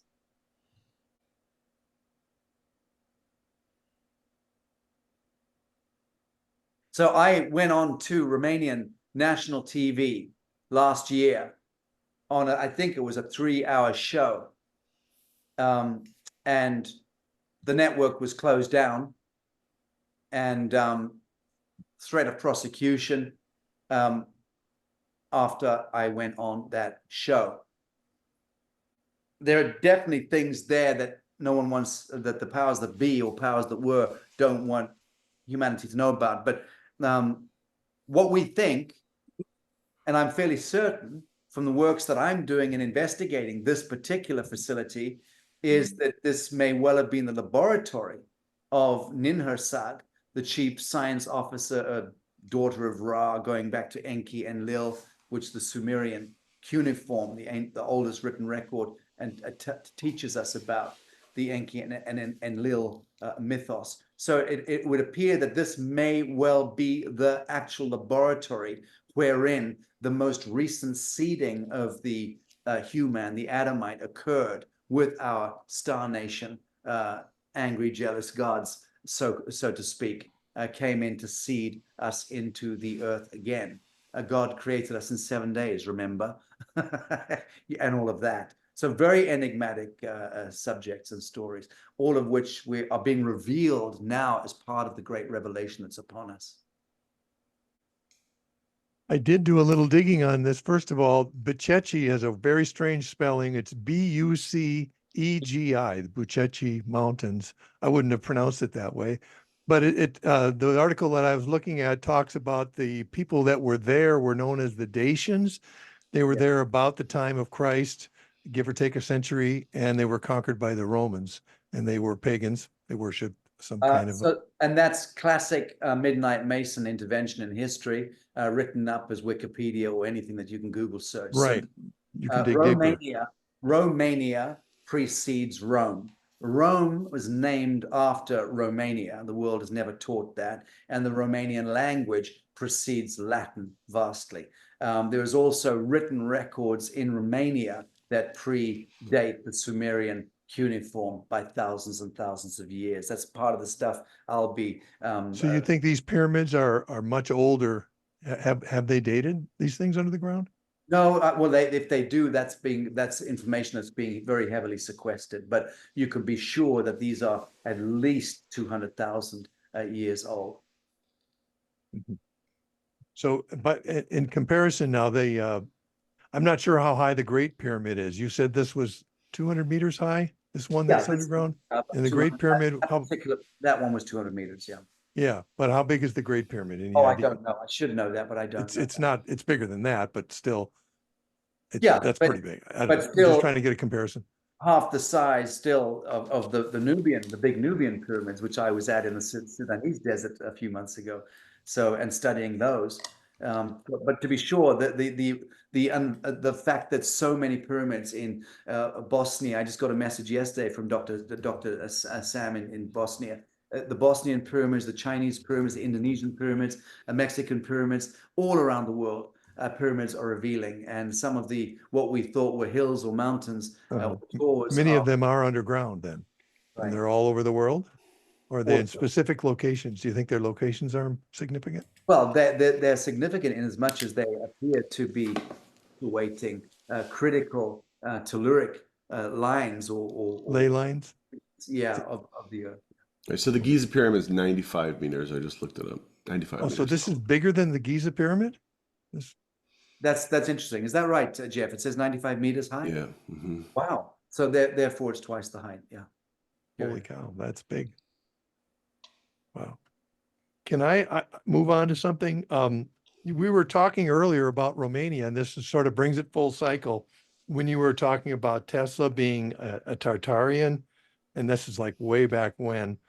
And I was, one of my heroes in physics is Roger Boscovich, who was also from the same era. I'm just wondering, what did you mean by Tartarian? Are they like a special race that is he noble in some way, or just happens to be part of that group? Or I think Tesla just embodied again it was an archetype who embodied the last in the lineage of the grand Tartarians that were being exterminated. And certainly we've been trying to exterminated by whom and when? Well, if we're going to get into that, it would be we're going to tiptoe into more modern history, which is very unpopular. and that keys us into the Israel and the Khazarian Mafia. Okay. Crypto. I kind of thought maybe you were going there. My wife is part Tartar, by the Right. way. So then the Khazarians Khazarians are coming after her then. So the modern day Romanians are not of the same lineage as Nikola Tesla was? Is that what you're Yeah, saying? they may well be, but I'm saying the Khazarians are the antithesis to the Tartarians in that sense. So Cain, Abel, Tatar, Khazar, Enki, Enlil, it all plays back into the same dialectic. I've read Interesting. quite a bit of Russian literature, and in the Russian mind, the Tartars were kind of thought of as sort of, low class. They were the the nomads. No, And Greg, this is not true. I know all about Lithuania. They were You're married. talking about his wife now. The kings were given their best women to these people. These were the elite warriors Yes. that coming into Lithuania, Russia. They were the highest elite warriors. They were given homes, towns, everything, the highest regard. So they had By Russians? Russians, Lithuanians, Everybody Estonians, else. Romanians, Interesting. Belarus, all of this. They were given the highest regard. I don't remember what it was. Maybe you know, Sasha. It was 700 years ago, 1,000 years ago, a long time ago. But we have it, in her, her genealogy and her father's side. I mean, they look. If you just pull up, pictures of Tartars, they look like that. My wife doesn't because mom's blonde hair, blue eyes, so it kind of mixed. But yes, I had they it in were. my head They that were the elites. Tartars were related to the whole hordes of Genghis Khan. Is that not true? That's the Khazars. That's okay. So you're saying the Khazars are from Genghis Khan? That's where In the simplest possible terms, the Khazars Khazars were are the prior. bad guys. Khazars are the bad guys. Tartars are the good guys. In that silly dialectic, Yes, of course, yes. there's a lot of gray area. But the Understood. Khazarian Mafia, which is best exemplified by the wage enslaving Khazarian Mafia, who the crypto Jewish lot, Sabbateans that infiltrated the great Jewish faith and weaponized it as good, honest, true Jews in Israel have been lobbying and protesting for decades against the takeover of their territory by crypto Jews. It's not coming from me, but the Hollywood machine, academia, global finances, and the priest banker class of subhuman Draco is largely the crypto Jewish Khazarian Mafia, masquerading as being the Bush family or the Crown of England or the Bill Gates clans and the Faucis. So it's a really interesting story. And yes, genealogy is absolutely the basis of it, which is also to do with why bad chemistry and synthetic molecules in the Public Health Administration have been the big drive in recent years, in the last 100 years, really since the Spanish flu in the First World War, all the way through. All right, I'm fascinated with Khazarian. I really want to move in that direction, but go ahead. Yeah, I do too. That's what I want to do. You say you do, Greg? Yes. Yeah, I do too. I want to zoom back in on this. All right. So I've been following it, and I hear a lot of people speak about it as though I should know who they're speaking of. So I did as best I can looking into what is exactly the Khazarian Mafia. I know who the Khazars were. How does that line up? I'm so sorry to do this, but can you give me the critical question here? Yes. Where did the Khazarian Mafia come from? What were their origins? And what are they doing today? If you'll allow me to, Yeah. I would be really happy to, again, just share my screen. Can I do that? Please. Of course. Yeah. Go ahead.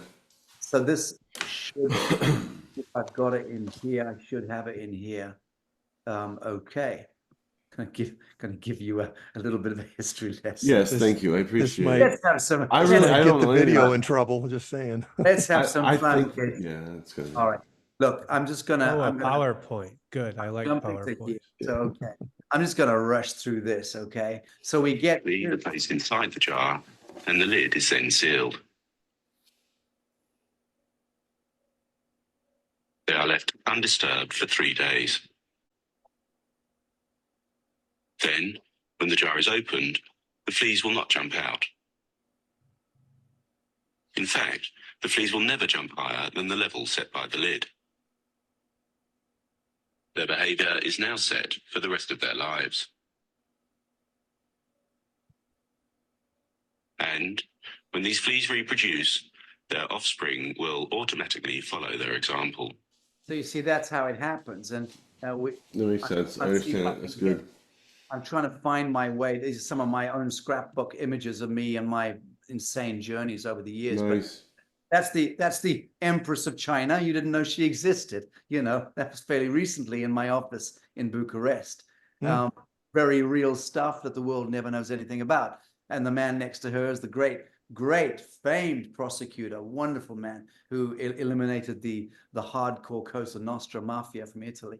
In any event, as the King of Kings on the right, true King of Morocco on the left, lower left, me in Iran 25 years ago, me with the King of Kings in Southeast Asia. You know, so it goes on. Imperial Meiji Imperial Princess Kara Nakamura of Japan.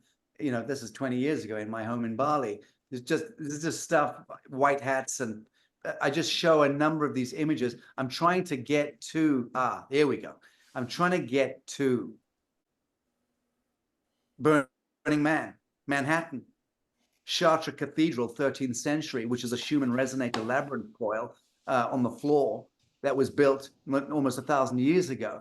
All cathedrals are resonance capacitors and predate what we think. This is the electric universe here talking about. Burning Man is a mass satanic ritual. All cities have been laid out as resonance capacitors. Ancient temples, Parthenon, Edfu, Mecca in Medina, you know, all cathedrals, cross sections are capacitive, charge. This is all about plasma harvest, about life force harvest. But it's not bad. These technologies can be used for good or for ill. They were used for good. They were harmonizing, and we were living for thousands of years in the ancient times. And many of these edifices survived from the ancient times. This I speak about because no one knows that in the late 1800s, all of our buses and taxis were running around in Tokyo, in Beijing, in London, in Vienna, in Prague, in Chicago, in Philadelphia, in New York, were electric buses and cars everywhere. We had charging stations everywhere. And that's a fact. We had electric hovering trolleys on magnetic hovering technologies. We're moving around the streets. Solar powered electric car. Look at this one here on the right. This is just one model. But one old car that certainly defies the general description is the 1912 Baker, because this model was an electric brougham and noiseless. Noiseless. However, we are not so much concerned with the merits of the veteran car as with, on this occasion, its source of power, the sun. For this is the world's first solar car, powered by a 10,000 cell panel on the roof, brought over from the United States by scientist and pioneer in this sphere, Dr. Charles. There's British Empire for you. This is just my days at the United Nations when I was a Director General, and I explained on my lecture tour why I was hacking in, what we were trying to do, myself and Dr. David Martin there, trying to bring about a quantum revolution with technologies. So again, when I talk about these subjects, I have a certain level of expertise, even at a diplomatic level, communicating with heads of state and with energy ministers and finance ministers and so on. It's my diplomatic pedigree. It's you know, the Tesla thing is a really important subject. The world fairs, fires, floods, and other out-of-place artifacts. You know, we're told that these amazing places were built to house the world fairs for a few weeks, and then they were pulled down again. No, these were the edifices that pre-existed and had been there for thousands, in some case, thousands of years, certainly many centuries in our cityscape. And under the guise of world fairs, there was a destruction complex and they were destroyed. And the entire cityscape was changed in the last 100, 130 years by these great fairs. But it was just rewriting history. So this is well known, well attested, forensically evidenced, but we still don't want to look at it because we're addicted to our psycho-intellectual fear complex, and we haven't dropped our testicles as a species. The world was very different 130 years ago, 150 years ago, 200 years ago, moving sidewalks at the Paris exhibition in 1900. Go figure. These are edifices. I mean, this is a great example. 1900, that was what it looked like in Paris on the River Seine, and that's 2017. Every single thing that was an ancient Tartarian golden age technology, dielectric antenna that was harmonizing, healing, and eliciting cold electricity to power up cities with luminescence, that was happening 150, 200 years ago and beyond. We just don't know about it. So the desecration of art, beauty, and consciousness has been the preserve of the Khazarians. That's what they do. The Tartarians elevate consciousness and affirm art and beauty and life and liberty. So the war that we're going through has ever been between Enlil and Enki, Cain and Abel, a good and evil, Tartaria, Khazaria. That's the real history we need to be learning and looking at. And the fall of the Golden Age, all of this gone, devastated, destroyed. Some of it resurfacing in archaeological digs now. Amazing things surfacing. You look at St. Basil's Cathedral in Russia, in Moscow. I've been there multiple times over the last 25 years. You think that this is the building? This is the tip of the building. This is the top of the building. This is classic mud flood history erasure taking place. When Sachi and Sachi were commissioned to build out what it really would look like underground when they actually dig it out, this is what they reckoned at. That begins to explain and approach how ancient Khazaria tiptoed in to thwart completely our golden age and superimpose a transhumanist agenda, an artificial AI-controlled agenda, which is a demonic, satanic, Saturnian, Luciferian agenda. And that's the real battle that's taking place. That's why the Khazarians infiltrated the British Crown. That's why they infiltrated the Vatican. That's why they infiltrated Judaism. That's why they infiltrated Islam. That's why they infiltrated Washington, D.C. and Rome and orchestrated these Napoleonic wars, First and Second World War, and every other goddamn war that's happened in the last few hundred years. Complete takedown of the golden age. All the great fires, they did not happen because of burning bits of toast in a baker's oven, as we're told. This was all orchestrated, deconstruction of history and reconstruction by these forces operating over humanity. This is, again, forensically evidenced and well attested. And it's all about the Tartars versus the Khazars, Cain and Abel. All right, I'm depressed. Thank you.